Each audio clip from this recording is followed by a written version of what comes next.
Watkins, and today I want to talk about at least two types of content that exist on the internet. Today on drboycetv.com, the home for intelligent Black people, we're going to talk about the types of content that exist on the internet and some of the interesting phenomenon that I've seen in terms of how it can affect productivity, particularly for young people. So we're going to break some of this down for you. So get comfortable, buckle up, seatbelt. We're going to get started on drboycetv.com right now.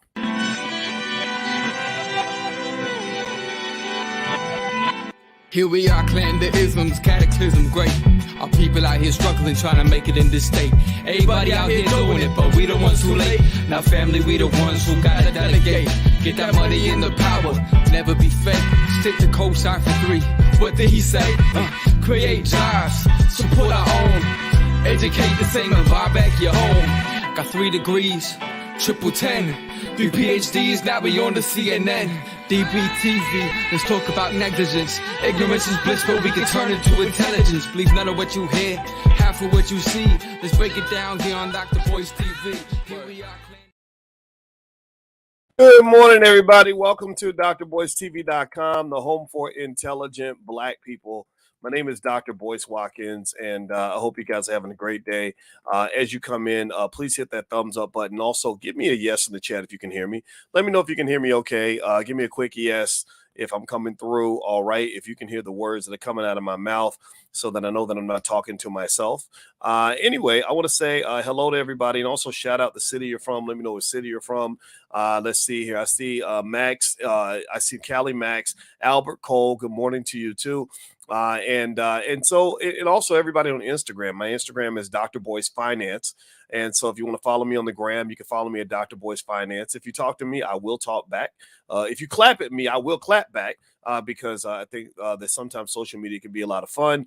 But also, one of the things that I also wanted to kind of talk about is that sometimes social media can be a little bit of a distraction. I don't know if you guys know this. Give me a yes if you saw this, but there are studies that show that Black people actually have a higher commitment to social media than most other people. Did y'all know that Black people consume social media at a rate that is higher than other groups of people? How many of y'all knew that not only do we consume more social media than most other people, we also consume more television, we consume more radio. One thing we don't consume more of is more books. We don't read more books. I hate saying that, but that's just, that's kind of messed up, but it's life, right? Anyway, but it's okay. You can still learn without always having to read the books. In fact, my book, The 10 Commandments of Black Economic Power, it's now available on Audible. And also I have a podcast you can listen to on Spotify. You can look up the Dr. Boyce Breakdown, or you can also find my other podcast called How to Make Money Without Working. If you hate work, if you're tired of working, if you're tired of the corporate plantation, then I hope you'll check out that podcast because my goal is to pretty much explain to you how rich people make their money. My PhD's in finance. You guys know this. And I say this just because I want to make sure you understand I'm not making these things up. This comes from research. As a professor, you can't just regurgitate what's in a book. We actually have to write the books. So anyway, so what's going on, Tyrone Muhammad? How you doing, brother? Tyrone Muhammad from Do for Self Enterprises. That's what I'm talking about. Sounds like my brother is in the Nation of Islam, and Nation of Islam epitomizes do for self. And Nation of Islam also epitomizes a lot of really positive values that I respect tremendously. One of the guys that I love and respect the most is a guy named Nuri Muhammad. How many of y'all know about Brother Nuri? Shout out Brother Nuri, because Brother Nuri Muhammad, if they had an election tomorrow and he was running for president, I would go vote for him twice. I kid you not. I would literally break federal election fraud laws for voting 2 times because this brother is so brilliant, so extraordinary. I would love, if he were president of the United States, our world would be a better place. And but that's not just Nuri, though. It's really a culture. It's really all about a culture. In fact, when I did the All Black National Convention, my bodyguard was a brother out of the Nation of Islam, and I didn't even know the brother actually, but I knew when they assigned him, and I knew he was connected to some other people that I know, and I said, okay, I know I'm gonna be safe. I know that I'm gonna be dealing with somebody who's intelligent, strategic, etc. Now, where am I getting at with this? What I'm getting at is that you have different cultural pockets that exist in our society. You have cultural pockets. Now, what does that mean, a cultural pocket? Well, cultural pockets is basically reflective of the fact that all people in our community are not alike. Give me a yes if you agree and understand. All black people are not the same. Not all black people are ratchet. Not all black people are intelligent. Not all black people are healthy. Not all black people are unhealthy. Not all black people are tall. Not all black people are short. Not all black people are smart. Not all black people are dumb. Right. So in general, you have cultural pockets, and you can make a conscious choice of which cultural pocket you want to be a part of. So I referenced the Nation of Islam because I think the Nation of Islam has been very intentional and very conscious about establishing a cultural pocket that serves them very well. It serves the black community very well. Don't get me wrong, ain't nobody perfect, right? I'm sure there's plenty of mistakes everywhere, probably too many to count. However, they do for every one thing they might do wrong, they might do 10,000 things right, and that's what I'm talking about when I explain to you guys that in a society where black people are pretty much expected to be a day late, a dollar short, with two brain cells in their head and act a damn fool, you have to be intentional about establishing your cultural pocket that is going to help you get to where you want to get to. Okay. Let me know if you understand what I'm saying. Give me a yes if you follow. So, effectively, this was on my mind today because I was going through the internet and I was watching, I was looking at some of the content. I like to just see what people are talking about.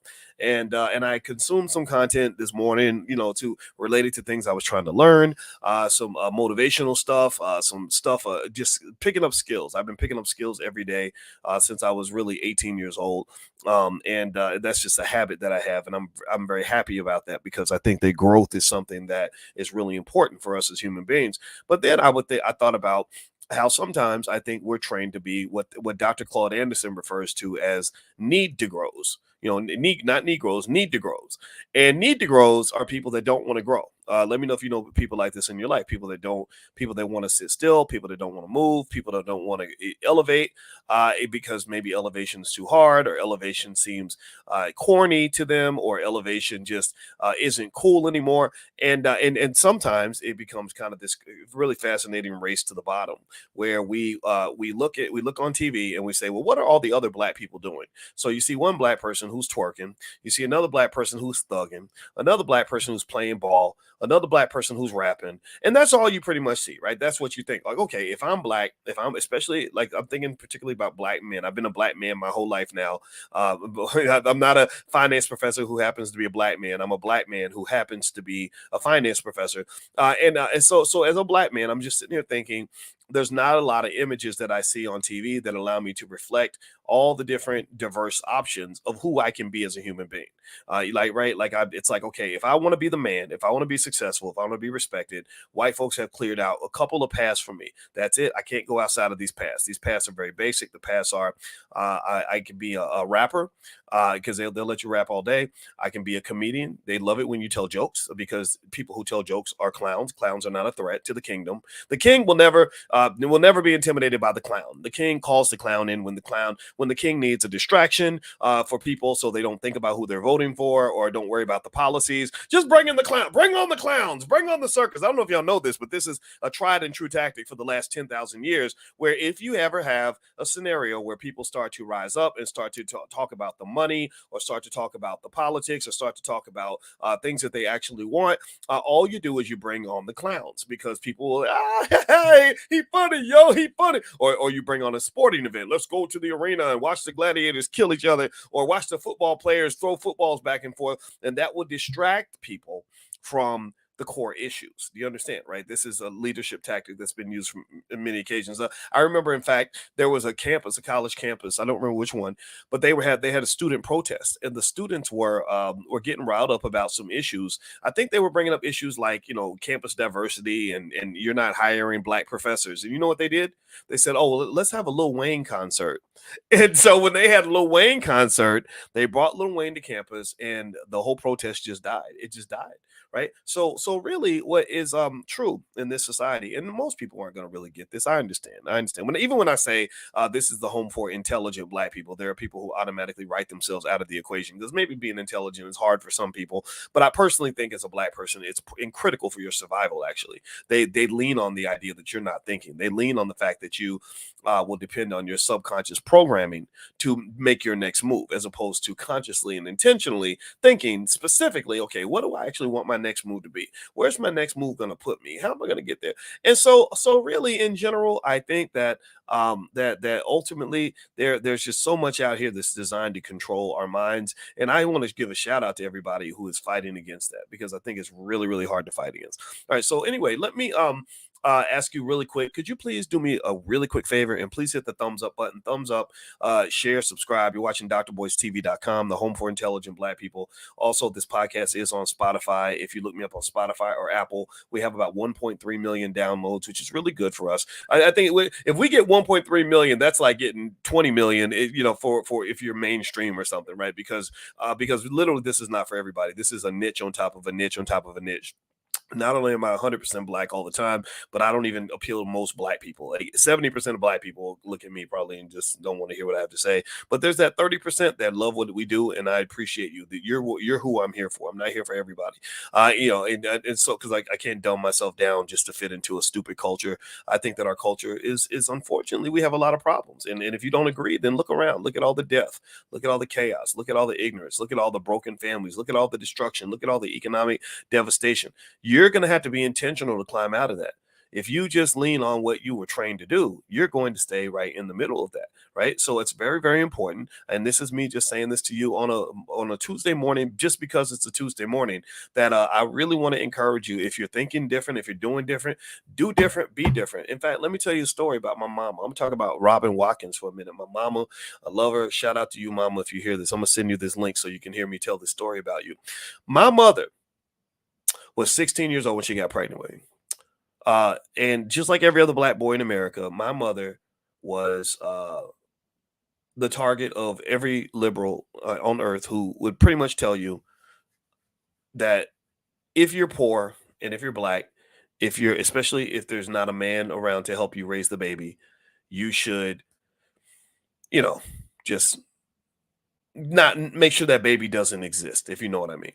And now, I'm going to tell you, maybe I sound like a conspiracy theorist, but I happen to believe that war is declared on the Black male from before he's born. I think that the goal is to make sure Black boys don't exist. In fact, there was an infamous YouTuber that was online literally saying, a Black YouTuber actually, who was saying, I'm not even going to say her name, but she was literally saying that we should abort Black boys. She literally said that because she has so many issues with men. And I think it started with her father. Anyway, so my mother, for whatever reason, decided not to terminate me, and she gave birth to me. Now, here's the thing. We did not have much money. Everybody who thinks I have lived my whole life with a silver spoon in my mouth, all I can say is, F you, because I was not born that way. I went out and earned a silver spoon, but I was not born with a silver spoon. And I think that those who accuse every successful person of being out of touch, or you don't understand what it's like to struggle, I encourage you to sit back and think about those words. A lot of Black people, including some of the people in this chat right now that are doing well, did not start off doing well. The people who are doing well in many cases are people who started off in a worse situation than you are. The people who are doing well in many cases are people who said, I'm tired of struggling. I'm tired of being broke. I'm tired of being in last place. I'm tired of losing. I'm tired of getting my ass kicked. So I'm going to do what's required. I'm going to become intentional about what I do. I'm not just going to do what the white man tells me to do. I'm going to do what I tell me to do. I'm not going to do what that dumb Negro down the street's telling me to do. I'm going to do what I told me to do. I'm not going to do what Sally Mae and Becky Sue and Billy Bob are doing. I'm going to do what I need to do to get to break these curses and get to that next level. And so anybody who's out here, like, just sort of assuming that because someone's doing well, that you don't understand what it's like to be poor. No, I understand it better than you do. That's why I got out of that shit. Okay. So anyway, my mother was poor, and it was just me and her. And then my father, I had a stepfather who stepped in and raised me from the time I was 3. Shout out to all the fathers and the men and women who are raising children that are not their own. You are truly blessings from God. You are truly angels from heaven.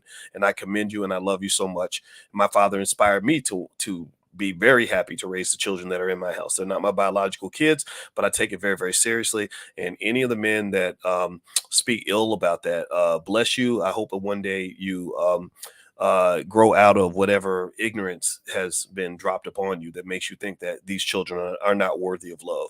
I don't know what to do with you. I don't know how to help you. But anyway, So my mother was raising me along with my stepdad.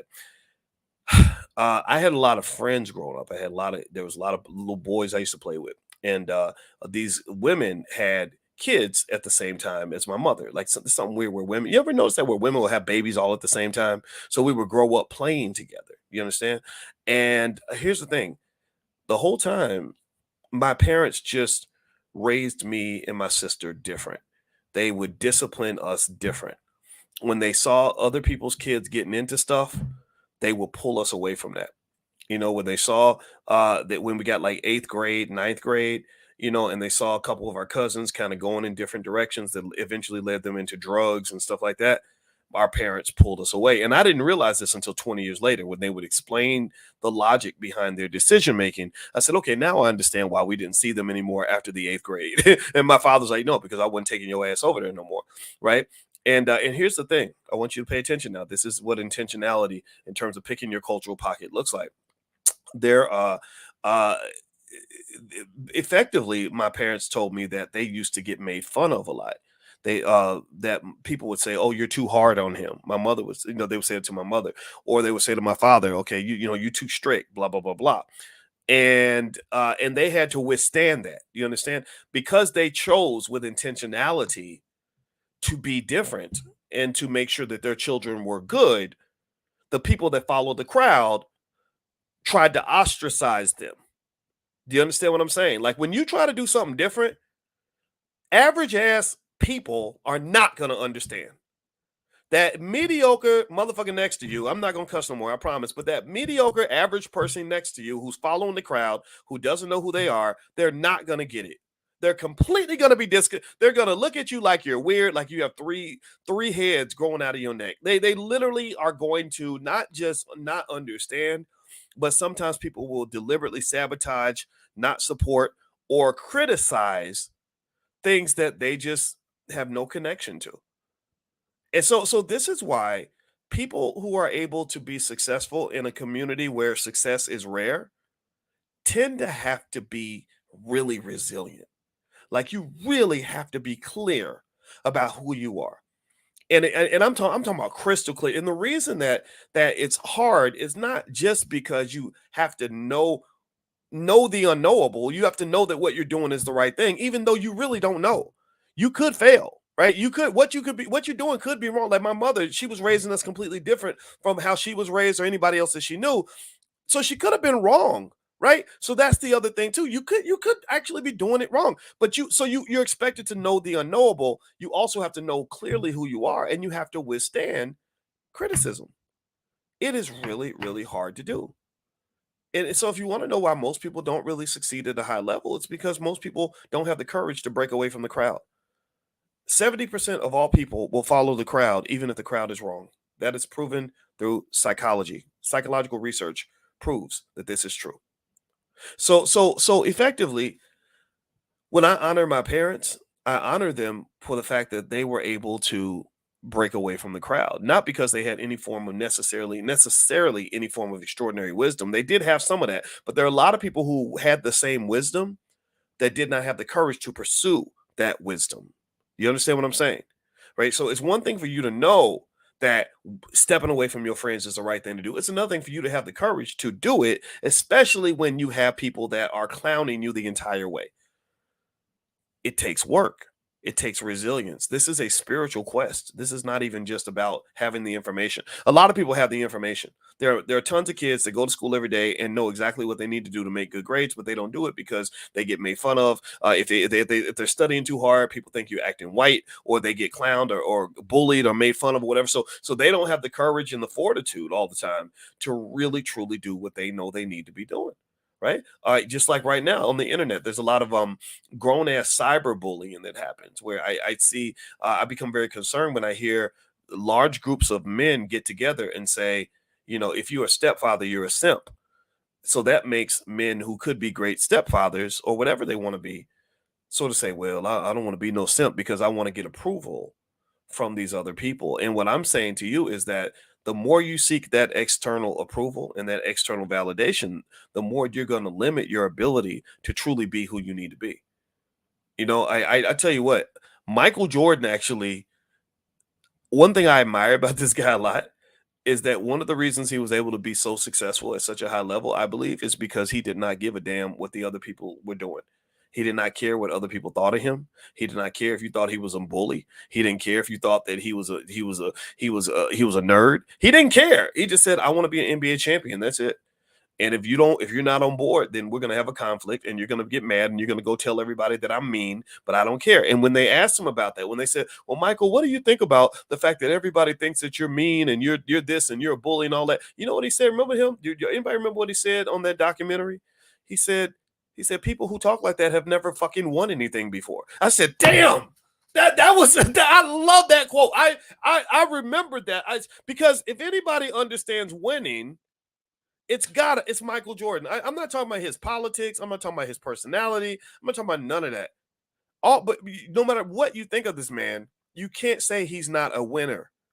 And you can't say that he's not incredibly unique. Like he literally did something nobody else could do. Right. And I said, okay, I get it now. And this is part of what I'm sharing with you all today because this is on my mind. People who tend to win just really have that courage to just say, I don't give a damn what he's doing. I don't care what she's doing. I don't care what you got to say about it. It don't matter. I have a plan. I have a process. I have a system. I have an agenda. And this is what's going to happen, whether you like it or not. And you have to have a certain amount of self-esteem to be able to do that. And I don't think a lot of people have self-esteem. I think low self-esteem is very rampant in our community. They talk about how black people will spend money they don't even have to impress people they don't even know, buying stuff that they don't even need just so they can look fly.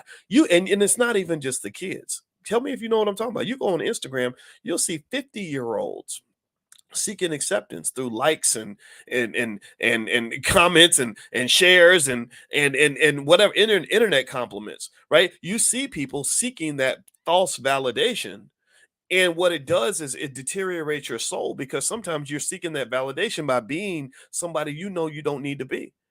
You're doing things that everybody else is doing. You're 58 years old and you're doing some goofy TikTok challenge that teenagers do, where you're up here twerking at the age of 42 and you're doing all this just so you can fit in, right? And I think that pressure to fit in, I encourage you to really question that because I don't think that's a winning strategy. So anyway, do me a favor, please hit the thumbs up button. Thumbs up, share, subscribe. My name is Dr. Boyce Watkins. You're watching drboycetv.com, the home for intelligent black people. My book, The 10 Commandments of Black Economic Power, is at drboycebooks.com. It's an Amazon bestseller. It's also on Audible now, so feel free to go to Audible. Actually, I have a few books on Audible. My book, Financial Lovemaking, is there too as well. And also, we have financial flashcards for kids, by the way. We have actually some credit and real estate flashcards where we teach your kids the foundations of credit and real estate, stuff like that. So as the holidays come up and your kids get a break, I encourage you to give them the gift of financial literacy. So feel free to go to financialflashcards.com. That's financialflashcards.com. You can actually get a discount. So feel free to go to financialflashcards.com. All right. So here's one thing I want to say about the internet. I was scrolling through the web and I was looking and I was just looking at this stuff that I saw and I saw some behavior that I'm still trying to process and understand. A lot of what I see on the internet is very, very toxic. And I think a lot of it is because drama gets a lot of attention, and attention is a commodity. So effectively, you have a lot of grown men as old as 55 years old gossiping back and forth about each other and really. I was thinking particularly about one that has to do with some brothers that are all NFL players that are all beefing over podcasts now. I guess that's it. Like now they're not playing football, so they got these podcasts. And I'm not going to go into any specific names. One of them, one name I can mention, just because I did happen to meet the guy named Brandon Marshall. He played in the NFL, but then there were some other guys that were Shannon Sharp was involved, stuff like that. And I just was looking through all the content they were making, where they were just kind of gossiping back and forth about each other and part of me was interested in it because I know all these guys because I'm a football fan. But then there was another part of me that was like, what's the benefit here? Like what's really happening here? What is this high vibrational content or is this low vibrational? Or is this just natural? Is this just what's gonna, because I was sitting there thinking, I'm in the gym at 6 in the morning right now, thinking about my life. I'm listening to motivational videos. I am listening to content that's going to give me information and knowledge and skill. I'm trying to get better every day at what I do. There ain't a goddamn thing I'm gonna benefit from by hearing you gossiping about another man like you a little bitch. There's nothing on earth that I cussed again. I cussed twice. Damn, I didn't mean to do that. But really, there's nothing I benefit from by sitting here watching like grown men gossiping about each other. I just don't understand that. And the thing is, I think it's gonna just continue because it's profitable. It makes money. It'll get your video 100,000 views. And I'm sitting here thinking, who are the people that are sitting there going back and forth from video to video? Oh, what did he say about him? Oh, what did he say about him? I don't really understand. Maybe y'all can help me. I don't understand how this is going to help your life. And what I'm really trying to encourage you to do is to consider this strange idea that I'm going to lay out for you. This strange idea I'm going to lay out for you is that maybe you are too fucking important to sit around like a little potato sack and take in gossip going back and forth between a bunch of men that just had a disagreement. Maybe you have things that you have in your life. Maybe you have goals and you have dreams and you have objectives. And maybe those things are more important than you just sitting here and going back and forth and trying to figure out what Brandon Marshall said about Shannon Sharp and what Shannon Sharp said about this person over here. I don't even know all the names, but like just going, I'm thinking about this particular example, not because this is the only one out there. There's a lot of them out there. But there's like this weird trend of these grown 40 something, 30 something, 40 something, 50 something year old men gossiping back and forth, competing for these views. And I said, I get it now. I think that on the internet there's at least two different types of content. Two types of content that creates two types of people. There is high vibrational beneficial content. There's content that will give you information, that will give you motivation, that will give you instruction and strategy that will allow you to elevate your life. That's what makes you a producer.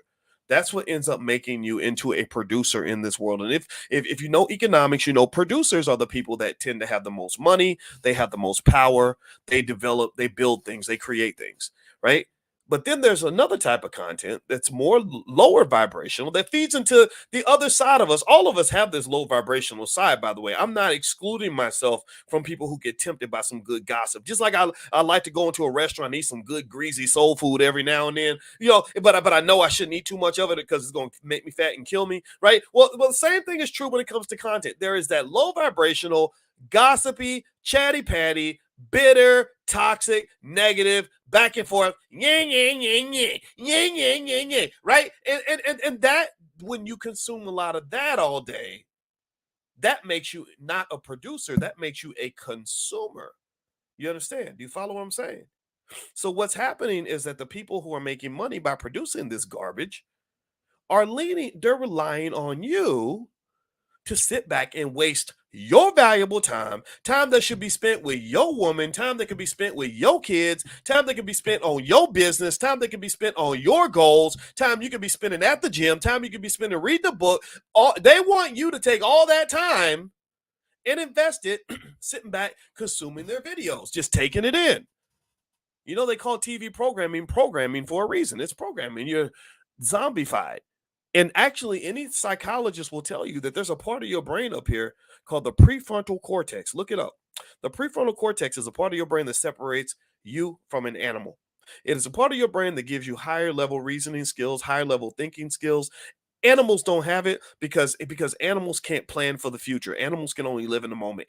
If a dog sees an attractive female dog, he's gonna just sleep with her. He ain't thinking about the child support. He ain't thinking about baby mama drama. He's trying to go get some. If he sees food, he's just gonna eat it. He'll eat all this. If you give him a week's worth of food, he'll eat all the food in an hour and starve for the rest of the week. Right.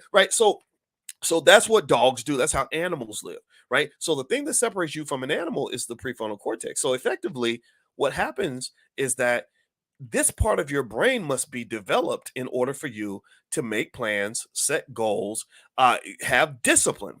So, effectively, what the studies show is that the consistent consumption, sitting back like a potato and consuming content, that actually minimizes the effectiveness of the prefrontal cortex or the frontal lobe of the brain. Did y'all know that? That literally it turns it into mush. So you become literally a zombie. You become literally an animal. You're just next video. Just keep scrolling. Okay, I'm scrolling. Right? All the social media studies are showing what this is doing to your brain. So what I'm saying to you is that there are people who are able to make millions of dollars by hoping that they can create millions of zombies that will sit there and not think about anything they're really trying to accomplish, but will sit there and just consume, consume, consume. And it's one thing if you're consuming things that you're going to be able to apply. It's another thing if you're consuming something that's going to help improve your life. It's another thing if you're consuming something that's really going to have a real impact on any part of your life, how you raise your kids, how you make your next move, what books you're going to read, how you build your business, how you get that money, right? But it's another thing if you're just consuming garbage. You know, like really. I mean, I want you to think about this, right? Like, how does it really affect my life if I know why Brandon Marshall is fighting with Shannon Crowder and why their podcast is no longer um successful? I don't give a shit. I don't know these guys. I wish them the best, but these are not. These are just two people on the internet that are beefing, who apparently decided that they wanted to spill the drama into the internet. So there's like two dimensions to this conversation. One is speaking on the idea of sitting back and really spending too much time consuming the low vibrational content on the internet.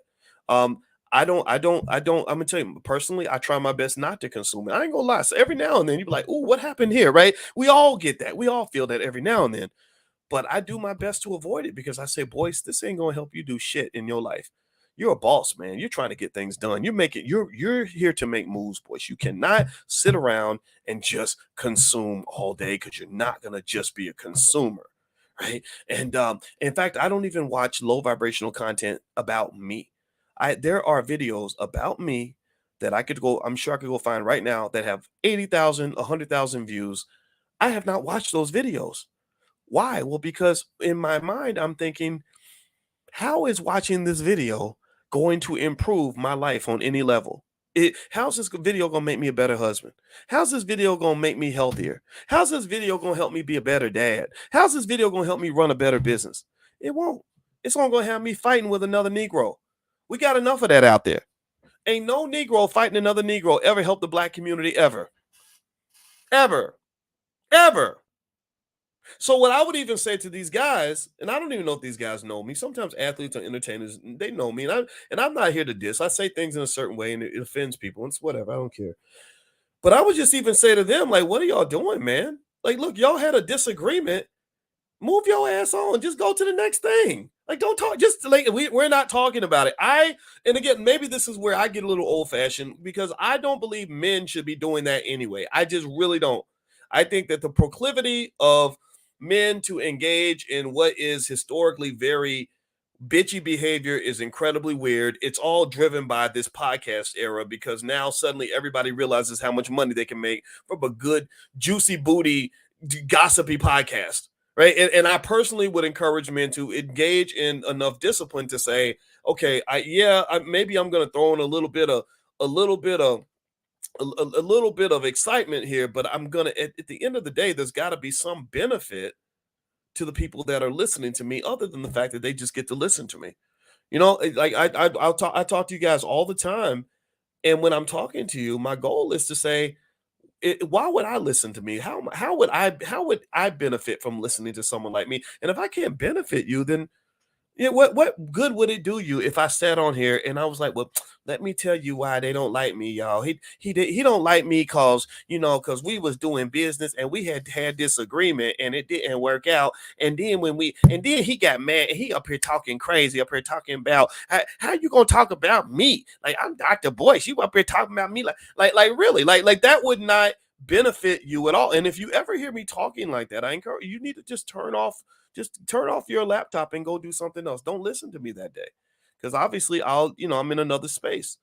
So I would just say overall, generally speaking, to summarize, there's two types of content on the internet. There's the content that's going to make your life better, and the content that's going to make somebody else's life better, or the content that's going to make you a producer, the content that will make you a consumer, the content that will make you a doer versus the content that will make you a non-doer.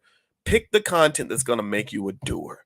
If you want examples, if you're feeling down, there are some kick-ass motivational videos out there. Eric Thomas, I think that's his name. The hip hop preacher. I love that guy. I love listening to him. He'll get you fired up, ready to go, kicking ass, taking names. You got other stuff out there. There's financial content that'll show you how to get your money game up. There's content on there's even summaries of books, where you can get apps that'll summarize books for you. Taking that information, taking that knowledge, taking that skill, and then sit down and meditate on your strategy. Remember, your plan has to be bigger than somebody else's plan. Your plan for your life must always exceed a plan somebody else has for your life. If you are the producer, you are making plans. You are the playmaker in your own life. If you are the consumer, somebody else is the playmaker in your life. They're making plans for what's going to happen with your morning that day. And I just don't understand how on any level that's going to help you get closer to where you want to be. I want you to be in control. And I already know, though, I'm gonna be honest with you, talking like this, 80%, 70% of people aren't even gonna even consider what we're talking about. But a lot of you are very special. A lot of you have talent. And I think that you're every bit as important, more important than anybody you'll ever hear on the internet, because you are the superstar of your own life. You are the star of your own movie. You are literally the main character in a movie called Your Life. So I'm just saying, like, blow that damn thing up. Like, get out here every day. Every day is a blessing. Approach it with ferocity. Approach it with as much courage as you can. Move inch by inch. Get better every day. Show up as the best self that you can be. And that's really, I think, how you can really live a life where when you get older, you won't have regrets. Because here's the thing: like they talk, there was a great quote I heard. I forgot where I heard it at, but I love it. They said that the pain that comes from discipline is nothing compared to the pain that comes from regret. Discipline is hard. Regret is harder because discipline is temporary. Regret lasts for a lifetime. And one thing you do not want to have is a long life full of regrets where you're looking back on all the time you spent doing low vibrational shit, dealing with low vibrational people, putting yourself in low vibrational situations when you could have been elevating. So I want you to elevate. And I don't know what elevating means to you, but whatever it means, I want you to meditate, and then I want you to elevate. And I want you to practice doing this every day, because that's what's going to get you what you want out of life. And I'm speaking as a man where I look back on the last 30 years, and I'm going to be honest with you, I don't have many regrets. Most of what I wanted in my life, I went for it, and I did get it. And I'm not bragging. It's just the honest to God truth. And the way that happened was I had to think differently from almost all of my friends. I did not have one single friend who understood who I was, how I think, and how I was approaching things, but I understood it. I committed to it. I was okay with it. And that's what got me to the place that I am right now. Not to say that I'm on a pedestal. I don't want to be on a pedestal, because I still got mountains to climb. But what I'm saying to you is that that if you really want to elevate, you're gonna have to do that work, that self-esteem work, where you can hear somebody say that what you're doing is wrong, what you're doing is stupid, what you're doing is I don't like it, and you're gonna have to be able to withstand that and keep on moving. Right? That's not easy to do. It's not easy to do that in a world where hard work, focus, dedication, and discipline are not exactly popular. It's not popular in America. It's certainly not popular in our community. A lot of people are going to disagree with it. So you got to find that space and those people that are going to understand it, so you can get some motivation. And if you want to know, for example, why I married the woman that's in the other room, it's because in certain areas she carries that same mindset, and that allows me to not feel like every day I'm going against the wind, or I'm running uphill, or I'm pedaling on a bike with flat tires. I got up and went to the gym at 6 o'clock this morning because my wife got up at 5:30. Do you understand what I'm saying?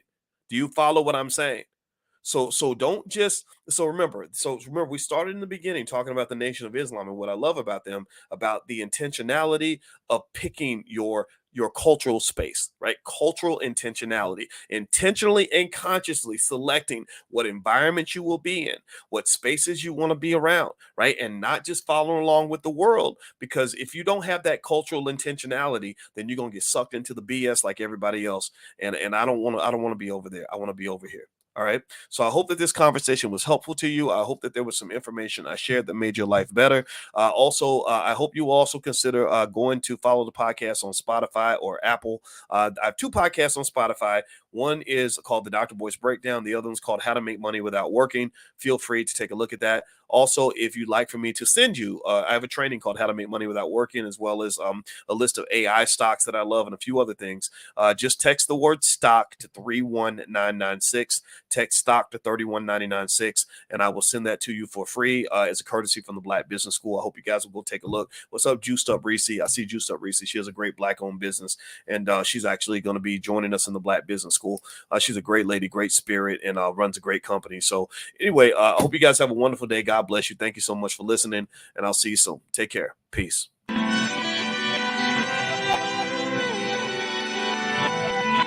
Here we are, clan the isms, cataclysm great.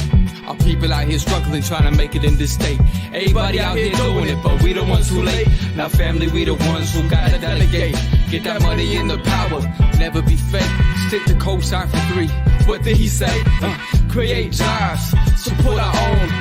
Educate the same and buy back your home. Got 3 degrees, triple 10. 3 PhDs, now we on the CNN. DBTV, let's talk about negligence. Ignorance is bliss, but we can turn it to intelligence. Believe none of what you hear, half of what you see. Let's break it down here on Dr. Boyce TV. Here we are.